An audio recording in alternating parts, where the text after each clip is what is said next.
Dry state કહેવાતા ગુજરાતમાં ફરી એકવાર લઠ્ઠાકાંડની ગુંજ સંભળાઈ છે। નડિયાદમાં શંકાસ્પદ પીણું પીધા બાદ શંકાસ્પદ રીતે 3ના મોતનો મામલો સામે આવ્યો છે। નડિયાદના જવાનગરમાં 3 લોકોના શંકાસ્પદ મોત નીપજ્યા છે। એક સાથે 3 લોકોના મોત થતાં પોલીસ ઘટના સ્થળે પહોંચી હતી। ત્રણેય મૃતદેહને નડિયાદ સિવિલમાં લાવવામાં આવ્યા છે, તો મૃતકના પરિવારજનો પણ સિવિલ હોસ્પિટલમાં પહોંચ્યા હતા। પરિવારજનોનો આરોપ છે કે દેશી દારૂ પીધા બાદ મોત થયા છે। રેલવે ફાટક પાસેની ગલીમાં જઈને દારૂ પીધો હોવાનો પરિવારજનો દાવો કરે છે। શહેર કોંગ્રેસ પ્રમુખે પોલીસની કામગીરી પર સવાલો ઉઠાવ્યા છે। વહીવટદારોના રાજમાં ઉપલા અધિકારીઓની જાણ બહાર દેશી દારૂના અડ્ડા ચાલે છે તેવા કોંગ્રેસે આક્ષેપ કર્યા છે। મૃતકના પરિવારજનોને શહેર કોંગ્રેસ પ્રમુખ હાર્દિક ભટ્ટે સાંત્વના પાઠવી હતી। નડિયાદના મંજીપુરા વિસ્તારમાં શંકાસ્પદ પીણું પીધા બાદ 3 લોકોના શંકાસ્પદ મોત થયા છે। નડિયાદના પોલીસે આપેલી માહિતી પ્રમાણે મૃત્યુ પામેલાનું નડિયાદ સિવિલ હોસ્પિટલ ખાતે પોસ્ટમોર્ટમ કરવામાં આવી રહ્યું છે।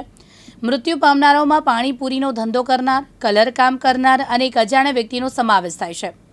પરિવારે દેશી દારૂ પીવાના કારણે મોત થયાનો આક્ષેપ કર્યો છે, જ્યારે ખેડાના એસપી દ્વારા આપેલી માહિતી પ્રમાણે લોકોના બ્લડ સેમ્પલના મિથેલોનની હાજરી આવી નથી, એટલે કે આ લોકોએ દેશી દારૂ પીધા બાદ બ્લડ રિપોર્ટમાં આવ્યું નથી, પરંતુ હજી પણ આ લોકોએ જે બોટલમાંથી શંકાસ્પદ પીણું પીધું હતું તે અંગે અનેક દિશામાં એફએસએલની તપાસ ચાલી રહી છે।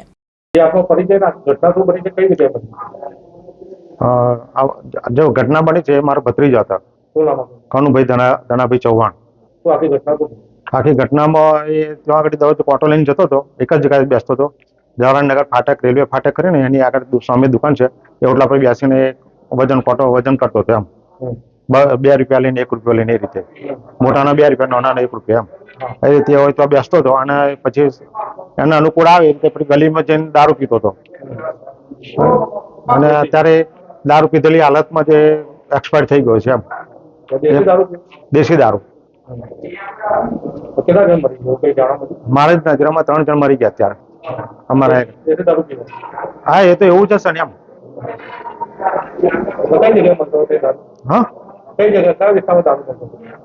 બાજુ જ મળે છે ને ફાટક આગળ જવાહરનગર ફાટક કરીને રેલવે ફાટક એટલા ઇલાકામાં ગમે તો મળતો હશે તો કાયમ પીતો હતો જેમ હેબિટેડ હતો અને અત્યારે આ કોઈ ગમે તે કોઈ ઝેરી પદાર્થ જે હોય એમાં આવી ગયો એમાં એક્સપાયર થઈ ગયો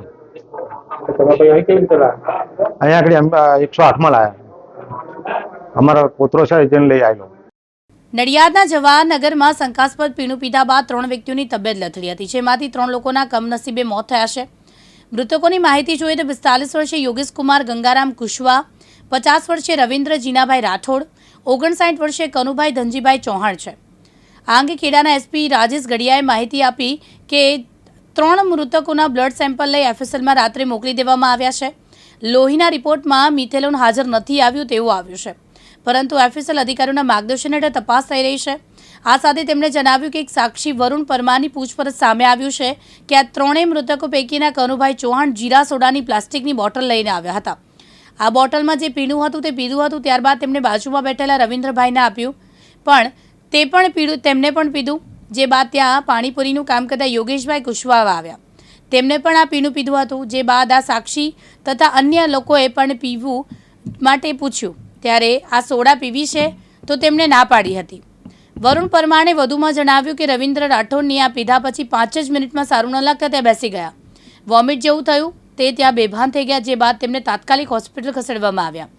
અન્ય 2 વ્યક્તિઓને પણ આવી તકલીફ થતાં તેમને પણ તાત્કાલિક હોસ્પિટલમાં પહોંચાડવામાં આવ્યા, જે બાદ 3ના મોત નીપજ્યા। તો સમગ્ર ઘટનાને લઈને Nadiad rural police, Kheda LCB પોલીસની ટીમ જ્યાં દેશી દારૂનું ધૂમ વેચાણ થતું હતું, લઠ્ઠાકાંડ થયા બાદ અડ્ડાઓ બંધ કરવા માટેની ખેડા પોલીસ પહોંચી હતી। તૃષાલ પંડ્યા, દિવ્યાંગ ન્યૂઝ, નડિયાદ।